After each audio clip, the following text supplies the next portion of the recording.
Around a month ago, I came across a deceptively easy question. The question is so simple, in fact, that I didn't think it was a question at all. I thought it was rage bait to a certain extent, until I saw something. And that was the answers given in the comments to this question, which made me actually end up changing my mind to what I was going to answer, then changing my mind again, and now finally changing my mind again. That almost never really happens for a question because, I mean, most questions only have one answer.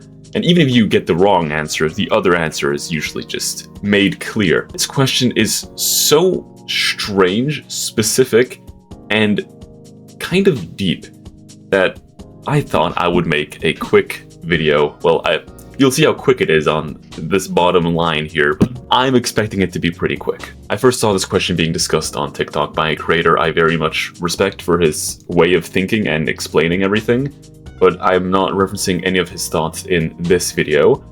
I simply came across it there first, and I tried to find the original, but I am not going to sink 10 hours into finding the first person to ever post this sentence. So I'm simply just going to link Mr. Beast's poll of this because it is also funnier if you think about it in the context of Mr. Beast asking this question. The question goes like this. Everyone on Earth takes a private vote by pressing a red or blue button. If more than 50% of people press the blue button, everyone survives. If less than 50% of people press the blue button, only people who pressed the red button survive. Which button would you press? Be honest. Now, I'll just have this up on screen right here because it is quite important, and I'll bring it up a few times because there's a lot of very interesting things happening in this question itself. But for now, I think we'll just get straight into the iceberg, and I think we'll get into some simple explanations of what the actual problem is here, why people are disagreeing, and why it's kind of an iffy question, and what he could have changed to make this way easier. I'll also get into the entire psychology of that. The first level of this iceberg I've simply dubbed pressing blue lets me survive, because that is the first logical thought that comes to mind. If I press blue and 50% of the people also press blue, that's the way it's phrased in the question, then you survive. What are the thought processes behind this? And the main one is just, it's a surface level thought. It's a more of a reaction than actually like engaging with the question itself, which is like a philosophical zombie, which means you're not actually thinking, you're just reacting to something and your instincts are telling you what to do. Which isn't, I mean, wrong by any means. It's just you're not actually like engaging with the question. You're just like, oh, okay, I'll press that. And I put children here because, you know, that's like usually the thought process that children use before they develop complex thinking. And it's not wrong. The image might be a little like mean to the people who just pressed it, but it's also important to know, yes, blue does end up winning. So in this theoretical situation, everyone would survive, which is beautiful. Anyways, there's not much to say to this tier. It's simply just the basics, explaining what your first thought probably is while reading this. And I guess there's also a bit of like a color theory going on here where you see, oh, blue and red. So blue must be the good answer and red must be the bad answer. That is just simple color theory in your mind, making you choose blue more than red. Now we get to the next tier, which is for people who are actually engaging with the question and thinking about it more than just reacting to the words. And that's where we get into the first thought that your mind will come up with when reading this question. That is, pressing the red button is killing people. I mean, it's pretty simple. If less than 50% of people press the blue button, then they die. So if you're pressing red, you're actively killing people who press blue, which is the thought here. And to this, I just wrote reading comprehension ? Because that's obviously not what is happening, but it would seem that way when you first read the question, which is what a lot of people actually say when first asked this question. It's almost a thought, like the traces of a thought are starting to come out if this is your answer and this is your thought process and you're killing people. It's like, okay, at least kind of understand the concept what's going on here, but there is a very large logical fallacy here, which is that you're not actually killing anyone by pressing red. Red changes nothing about the fact that blue is putting itself in harm's way, which would be the next category, but we'll stay on here for a bit. And I wrote down Watson's selection test. For anyone who doesn't know, I'm gonna link over here a video by Vsauce, my beautiful Vsauce man. He has a podcast which is very interesting, and they did an episode about the Watson selection test. And it's basically a very simple test where you have 4 conditions, 4 cards where on one side there's a letter, on the other side there is a number. It's just like laid out in front of you, you have the letters A, B, 8, 7. He's going to explain this way better, so I do really recommend you go and watch this video first. It goes like this: A, B, 8, 7. And on the other side of the A and B, you have a number, and on the other side of 8 and 7, you have a letter. You don't know what it is, but you'd have to turn it over to look. That's the entire point. You have a rule that is, on the other side of A, there is always a 7. So what cards would you have to flip over to be sure that that rule is true and not just a lie? And I'll get into a deeper explanation of the test itself, but your first thought will probably be, oh, you'd have to turn over A, or you'd have to turn over the 7 to see if there's an A on the other side or a 7 on the other side, which is completely wrong, of course. But I'll get into the deeper explanation. The main takeaway that I'm making here is that only 4% of all participants answer the very obvious question correctly.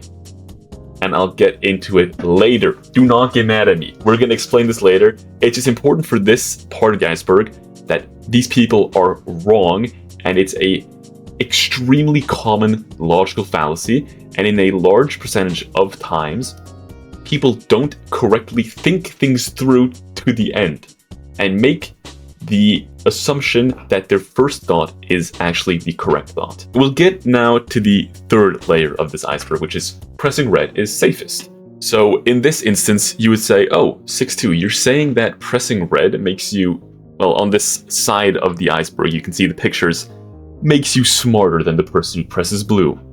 And in this instance, if these are your thoughts, I kind of believe you have a better thinking process for pressing red than for pressing blue.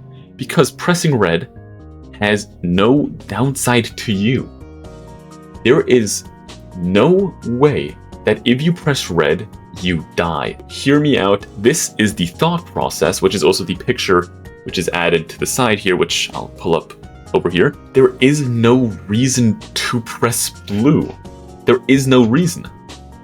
If you have the option between you might die and there's 0% chance of you dying, why would you choose option A? Why would you choose the chance of death over the fact that you would survive?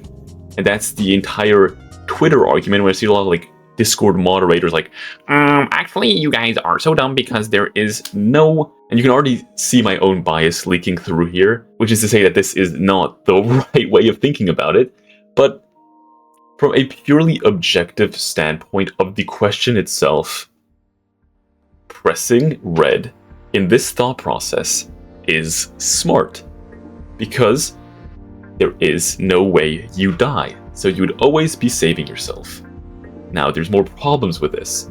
The problems that come with this are more just like annoyance problems I see a lot, which is that people who use this way of thinking think that red is smarter than blue and blue is stupider than red, which kind of destroys the point of the entire dilemma, which is to get people thinking and discussing a ethical problem. It's not a thought problem, it is an ethical problem, which is the people are missing the point of the question.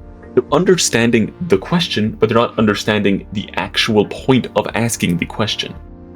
And this is a lot of groupthink going on here as well, where they see their favorite creator be like, hey, red has no downside, red has no downside, you should pick this. People who choose A are just trying to kill themselves. They're so stupid, blah, blah, blah. And they're like, oh, but I'm smart too, I'm smart too. I'm gonna choose red. But they don't actually think it through, so again, this is the wrong answer. Pressing red could still be the right answer. I'm gonna get to exactly why this could be the right answer. I personally believe this is the wrong answer. Pressing red is best for humanity, which is the highest Discord moderator status answer to the question you could have possibly given. It is an answer nonetheless. And a lot of people have this exact way of thinking, which is, we have here it's a very famous study that was published a while ago, which is Understanding Heat Maps and Morality, a Quick Exploration. That's just the name of the paper. And to that paper, we have this beautiful heat map over here to the left. And this is a very, genuinely, like, extremely interesting heat map. It shows, when you asked conservatives where the limit for their moral empathy ends. Like, you see how there's a straight line. You go closer to the middle of the circle and further away from the middle of the circle. The middle of the circle means, if something happens to me, do I care? The second ring in the circle means, if something happens to my family, do I care? If something happens to my friends, do I feel anything at all? If something happens to an animal, do I feel anything at all? If something happens to someone I don't know, just, like, that's how it goes. And the moral empathy, the limit, again, this isn't like, oh, do I feel something, do I not feel something, I'm unsure. This is the absolute limit of, do I feel anything at all if something happens. Conservatives in the US, that ends at a person I don't know. So if someone is dying, but you don't know the person, the answer conservatives gave in this study is that they would feel nothing if a person was dying in front of them. Well, you can see there is a gradient. Some conservatives did, but a large majority did not care for it. Right above that is animals. So like in that green area, that's like around 20% of conservatives cared about animals' well-being at all, just in general. And the right side was liberals here, which you can see the empathy curve is further out. And this all ties together. Again, that's like towards plants and stuff, which either, I guess, if they're deforesting an entire forest, I would. So for that reason, I would also probably give the answer that I would still feel something if plants were harmed. All this to come back together to the fact that people say that it would be better if we pressed red, because then the blue people would die, and they're stupid for putting themselves in harm's way. It's the same thinking process as the one before it, but with the moral justification that they understand what's going to happen and they do not care. Which, you know, is just eugenics. You, in this case, would be actively killing people because your decision is made with the thought that the other people would die and you do not care. Here I have to say, you are not Sigma, you are a sociopath. At least think about the other person. And then people are like, oh, but they're so stupid, they deserve it. No, no, no, blah, blah, blah. And this is where a very interesting concept comes in, where, sorry, I'm fidgeting a lot, so if you hear it click, you must forgive me. It's a very interesting book. I read it 2 days ago. Der Besuch der alten Dame von Dürrenmatt, which is Visit of the Old Lady. Moral of the story, there's a bounty put on this one man's head, and the old lady says, if someone kills this person, I will give them $1 billion. And everyone's like, okay, we're not doing that. No one's going to kill the guy. And everyone has like an opportunity in this book to actually kill the person. And no one on their own would ever go out of their way to harm another person. But the book ends with everyone voting to kill the person. And in the vote, every single hand is raised. Which the point of the entire book is, and I also think this is very true, that if you have this huge vote where the entire world votes for something, and it ends up being what is right, you feel less bad about the other people having died than if you personally killed them. So it kind of like the blame and the moral weight is lifted off of you and put onto everyone else. Some people might say, oh yeah, but it's less bad because everyone's doing it, which I just think is not an argument in any case. And I feel like this was a mimetic warfare, which I feel bad for even mentioning this because I'm using memes on the right side of here just to make it easier to think through. It's mostly desensitization. But just like in the story, if everyone does it, it feels less bad. But it obviously still is bad. Of course, this is just my moral view of not wanting to harm another person. no matter how indirectly. But of course, if you have different morals and you genuinely believe this, I can't really say you're wrong. I can say I think you're wrong, but I mean, at the end of the day, it is still your decision. I'd say this tier is where you truly comprehend the question itself, right? Where you're like, I know exactly what's being asked. I know the question behind the question. I know why he's asking this question, but I simply do not care. I still value myself over everyone else. You can hear my bias bleeding through so strongly here, is why I would be in the final tier of this. Well, there's one more tier below this, but that's more of just an analysis of it all. That is that pressing blue is best for humanity. And this is where this is like the super nerdy tier of this entire iceberg, where I get into like every little bit of the actual question itself and why it's not the right thing to press red here. The first thing I wrote down here is comprehension of the consequences. Whereas in the tier before this, you might have understood the question and everything. Here, you're actually thinking about the consequences. What would happen? Let's even assume that the tier above it is correct and every single person who chose red is smart and better and they're thinking clearly, and the people who choose blue are just stupid and deserve death for that exact reason. I guess, right? Then what? You're so smart. Now only smart people are alive. But 50% approximately of the population is dead now. As you saw with the original poll for Mr. Beast, 56% chose blue. Let's assume for some reason red won and everyone was thinking clearly, or a larger percentage was thinking clearly, then everyone who chose blue is dead. Okay, everyone who's super intellectual, so much smarter than everyone, is alive. Now what? The economy would crash if only the smartest people would survive. No one wants to do menial jobs and like stupid stuff if 50% of the population was wiped out. Do you see no consequence to that?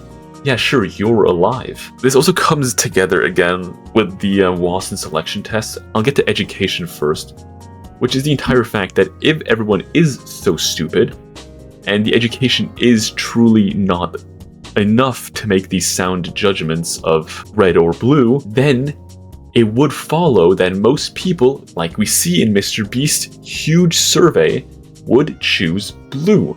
In which case, there's no point in choosing red, because blue is going to win anyways, and you will just be discriminated for choosing red. People will know, like around 40% of the population chose red.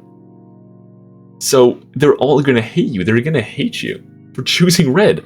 There's no upside to choosing red if you know blue's going to win. Obviously, if 50% of the people chose it, there's no real legal consequences for someone choosing red. But I'm sure there's a bunch of people who will be on social media be like, oh, you have to choose red. If you don't choose red, you're stupid, blah, blah, blah, blah, blah, blah. Exactly like it's happening right now. Yeah, there's consequences to choosing red. You'd save your own life, but for what? Also, other countries, this is just like more of a nitpicky thing here, where is the question actually being asked in every single country? Everywhere? In English? I know I'm going too far with this one, but like, you cannot assume that every country in the world has the same educational standards as the US, or as Europe, I guess, because the US is already kind of failing in that, but it is safe to assume that if what the red people assume to be the stupider people, right, would choose blue, then a large majority of the world, which isn't educated to a proper degree, would also choose blue. If you have an insanely huge amount of the population choosing blue already, why would you then opt to choose red? You would be doing no one any services. If you know there's already a billion people choosing blue, might as well also choose blue. And that's where I have dying for a cause, ego versus worth. Here I think is my main stance on this entire thing, which is I would choose blue because there's no downside to choosing blue except my death. The downside to choosing red is societal collapse discrimination, moral self-worth just thrown out the window. I'm saving myself over billions of people. Yeah, like, end of sentence. There's nothing else to this. Saving others will always be the better option than saving myself. This is like the classic trolley problem you have here, where instead of one person and 5 people on the tracks, it's you and like a million people. I know it's not completely correct of an analogy, but you understand the thought process behind this, right? Even if red does end up winning, society would collapse. It would be chaos and nothing would function, like it'd be hell on earth. Why even choose red? I mean, yeah, red always makes you survive, but red also allows you to survive if blue wins. So why not just vote blue and let blue win? Because if blue loses and red survives, which is the main outcome you're betting against by choosing red, you would still end up losing. So blue is the only option that makes sense. And also, would you even want to survive or live in a society of people who chose red? Narcissists? I mean, to a certain degree, of course, there's also the first tier of the iceberg who just chose red because, oh, red lets me survive. So I just chose red. It would just not be fun. And you would live, and everyone would live, with the fact that they had killed half the population of Earth, and they would know it. And you're telling me that wouldn't affect society of red? Which is where I come to, is survival even worth it at that point? It all ties together to the same thing at the end of the day, which is I wouldn't sacrifice half the population for my own survival. Which is why you would choose blue. Which comes back to the Watson selection test, with the simple fact of... Again, I said I was going to explain it a bit deeper, but I don't actually think I need to explain this for 10 minutes. It is a pretty deep explanation of everything, but I'll get to this. The 2 takeaways of the Watson test is that a lot of people lack critical thinking skills to a high enough degree to answer questions. The second takeaway of the Watson test is when asked in the first manner that I asked it in, which again, go to Vsauce's video. I'm going to link it again because you have to go watch it because he explains it so much better. The entire point of the Watson test isn't only to show that people don't think deeply enough, it is to show that the question is asked badly. Which we come back to Mr. Beast's question again, which is the fact that when Watson's selection test is asked in a different manner, it isn't 4% who succeed in choosing the right options. It's not 10, it's not 20, it's not 40, it's not 50. Everyone answered the question correctly. It is just the confusing manner and dialect used to pose the question. Would you rather jump into certain death, but if 50% of the people jump with you, God saves you? Or just stand still and do nothing? And if you ask it like that, then of course more people would just stand still and not jump into the pit of death and doom. There's also like many variations of this question, which is just meant to confuse people even further. Like Pre-Rat, he has some wonderful button questions right here, which I'll put up on screen real quick. Which you can see it skews the answers like to a very strong degree here, even though it's the same question asked differently. We'll go on from here. I think you understand the concept of that. And we get to morals differ, which is, yeah, I guess if you're a sociopath, keep pushing your red button agenda. I mean, and here's where I get to the final level of this iceberg, which is the most insane level of them all. It simply doesn't matter. Even if you're questioned with do nothing, you don't even have to press the button. You have to do literally nothing. There's no chance of you dying whatsoever. People still choose to press the button. Which again, that's what I'm saying. Changing the formulation of the question, although it could influence the actual decisions and like the amount of red versus blue, lowering the amount of blue is actually worse for the people who chose blue. Because they are just stupid. And here it all loops back around. The bell curve fucking straightens out somehow. Because no matter what you choose, a all too big portion of the people who chose blue are genuinely just stupid. That could be because they're children. That could be because they or philosophical zombies that only react to the words and not the thoughts in a question. This could be to various reasons I just explained. Here's what it just comes down to: does it even matter? I mean, end of the day, you are you. Plus minus 50%, you'll have to choose for yourself. I strongly recommend blue because there's no theoretical downside to blue, and there's no theoretical downside to red. It's both the same depending how you look at it. Realistically, red is selfish, red is narcissistic, because you know that it's a 50-50 right? It's approximately 50-50. Choosing red is, in fact, just killing someone. And with that, I think we go on to the last thing right here, which is meta-analysis of the question itself. It is an IQ too high, not even like quoting the meme. It genuinely is just a genius question. It is so well posed, it is perfectly formulated to where it basically splits 50-50. And yeah, again, I'm making a video on a question, which, I mean, I don't think about it that often, probably ever, but I just randomly got a video again. And it is genuinely, like, I have so much respect for the person who came up with this question, because it is phrased in a way where every time you think about it, a new way of thinking and a new, deeper level of thought can be gone to. And I'm sure I've not reached the bottom, and I might have made some flaws in this video, and I implore you to actually, like, deconstruct my arguments here. But I believe them to be decently sound in total. And yeah, end of the day, it's rage bait, it's engagement bait, as are most things on the internet. That right around covers it, I'd say. If any red and blue buttons randomly appear in front of you, I'm not going to say press blue, press red.